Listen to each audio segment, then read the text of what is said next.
Governor இவர் control அப்படியா இவங்க கண்ட்ரோல். ஒரு சில நேரம் கவர்னர் பேசுறோம்னா பிஜேபி எஞ்சி டிவியை நடத்த கூடாது. ஆமாம், ஏன்னா அது கவர்னர் கண்ட்ரோலில் தான் ஓடும். அது ஆளாத மாநிலத்தெல்லாம் கவர்னர் கண்ட்ரோல். இப்போ இந்த தமிழ்நாடு யார் கண்ட்ரோல்னு தெரியல. இப்போ இதுவும் போராடுது, நாங்கள் தான் போராடுறோம்.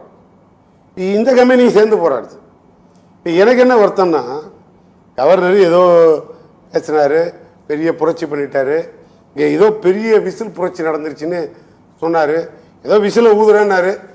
38 நாளில் மக்களுக்கு சங்கம் ஊதிட்டாங்க.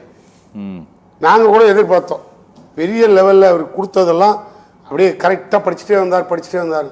நான் எதிர்பார்த்தேன் சார், நிறையா நான் ரொம்ப எதிர்பார்த்தேன்.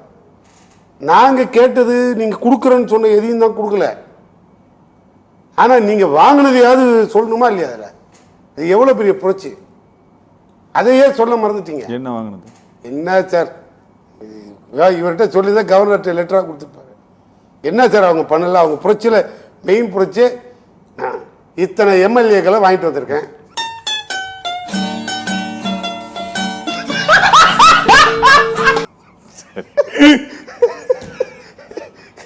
இத்தனை எம்எல்ஏக்களை வாங்கிட்டு வந்திருக்கேன். திரும்பி பார்க்காம தூய சக்தி தீய சக்திட்ட ஆசீர்வாதம் வாங்கிட்டு வந்திருக்கேன்.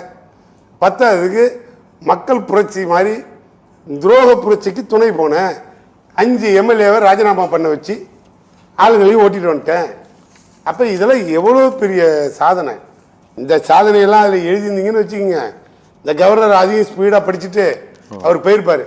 எனக்கு தெரிஞ்ச இந்த கவர்னர் எங்கேயுமே பேசுறதுக்கு வாய்ப்பு கிடைக்கல போட்டு, அதனால கிடைச்ச வாய்ப்பை பயன்படுத்துவோன்னு முழுக்க படிச்சுட்டாரு. ஆனால் நாளைக்கு தான் தெரியும், என்னையா படிச்ச அதில் ஒன்னையே திட்டிருக்காங்க, நீ அதையே போய் படிச்சுட்டு வரேன்னு.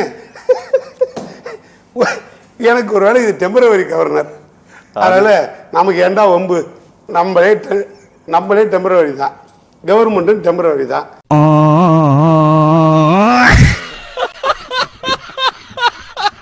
நமக்கு என்ன பிரச்சனை, 2 பேரும் ஒன்னா போயிடுவோன்ட்டு ஓரளவு அரவணைச்சு நீ என்ன வேணாலும் எழுதி கொடு, அப்படியே காப்பி பேஸ்ட் பண்றேன் முடிச்சிட்டாரு.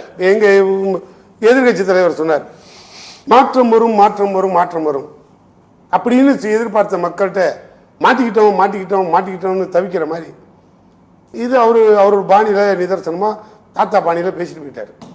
ஆனா நிதர்சனமான உண்மைகள் என்னங்கிறத யோசிக்கணும்.